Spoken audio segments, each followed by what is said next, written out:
Une décision historique secoue la scène internationale. La Cour pénale internationale a émis un mandat d'arrêt contre Benjamin Netanyahou, le Premier ministre israélien, et Yoav Gallant, son ministre de la Défense. Ils sont accusés de crimes de guerre dans le cadre du conflit israélo-palestinien. Cette décision, bien que sans précédent, suscite de nombreuses interrogations. Pourquoi la CPI a-t-elle pris une telle décision? Quelles sont les répercussions pour Israël, pour la région et pour l'avenir du droit international? Et pourquoi une telle démarche divise-t-elle autant les opinions à l'échelle mondiale?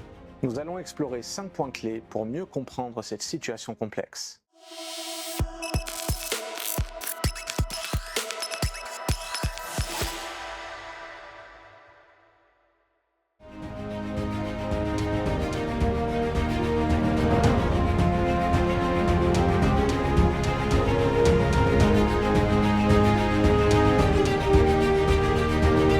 Pour bien comprendre cette décision, il faut examiner les accusations portées contre Benjamin Netanyahou. Elles se concentrent principalement sur 2 aspects. Le premier concerne les offensives militaires menées dans la bande de Gaza depuis octobre 2023. Des bombardements intensifs ont frappé une région densément peuplée, entraînant un lourd bilan humain avec des milliers de victimes civiles, notamment parmi les femmes et les enfants. Cette situation a été largement dénoncée par la communauté internationale, y compris des ONG telles qu'Amnesty International, qui ont évoqué des attaques disproportionnées en contradiction avec le droit international humanitaire.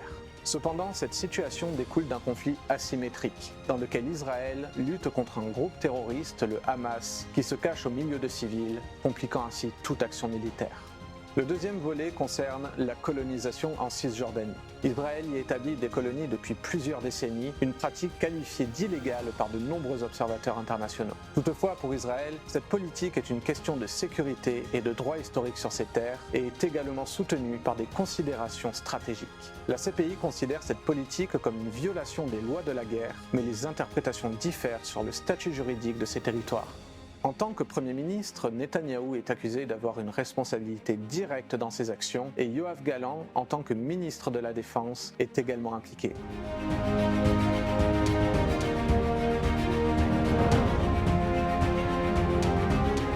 Maintenant que nous avons vu les raisons de ce mandat, intéressons-nous à sa portée juridique. Il est important de noter qu'Israël n'est pas membre de la CPI et refuse sa compétence. En revanche, la Palestine, reconnue comme État membre depuis 2015, a permis à la Cour de se saisir de la situation.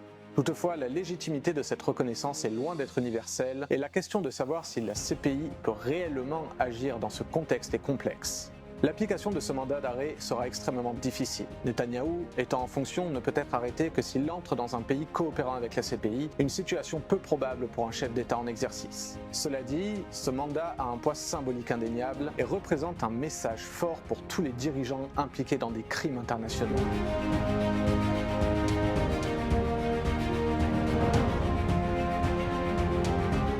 Comme prévu, cette décision a provoqué des réactions variées et souvent opposées.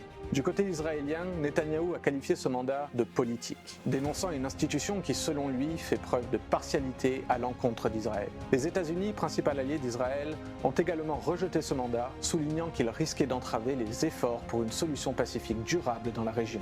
Du côté palestinien, en revanche, ce mandat est vu comme une victoire symbolique, un pas vers la reconnaissance des souffrances palestiniennes, même si certains doutent des véritables intentions derrière cette démarche.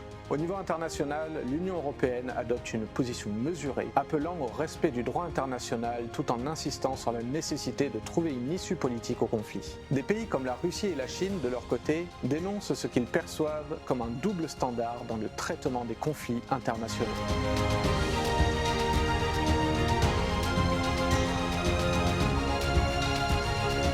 Ce mandat d'arrêt pourrait avoir des répercussions importantes, non seulement pour Israël, mais aussi pour toute la région. Sur le plan diplomatique, cette décision pourrait compliquer les relations d'Israël avec certains pays arabes qui ont récemment normalisé leurs relations, comme les Émirats arabes unis ou le Maroc.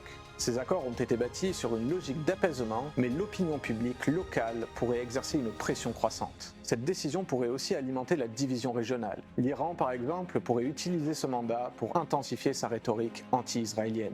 Enfin, au sein même d'Israël, ce mandat pourrait renforcer le soutien à Netanyahou, qui serait perçu par ses partisans comme une victime d'un complot international visant à déstabiliser son gouvernement et son pays.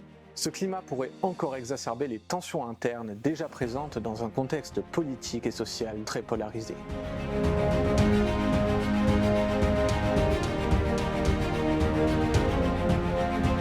Ce point dépasse largement le cas de Netanyahou. Il soulève des questions fondamentales sur l'avenir du droit international.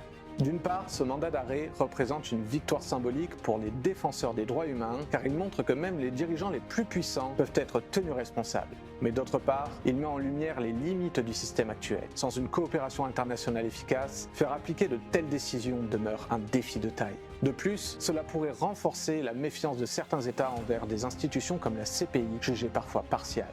La question reste donc ouverte. Ce mandat est-il un tournant pour la justice internationale ou un acte symbolique sans réel impact sur les pratiques des puissants ?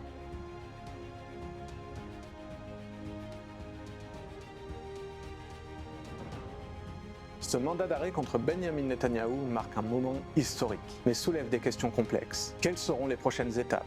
La justice internationale sera-t-elle réellement appliquée face à de tels enjeux politiques et géopolitiques ? Et vous, qu'en pensez-vous ? Laissez-nous vos commentaires, abonnez-vous à notre chaîne pour ne pas manquer nos prochaines analyses et partagez cette vidéo si elle vous a éclairé. Merci de nous avoir suivis et on se retrouve vendredi sur Fil Rouge pour une nouvelle analyse géopolitique.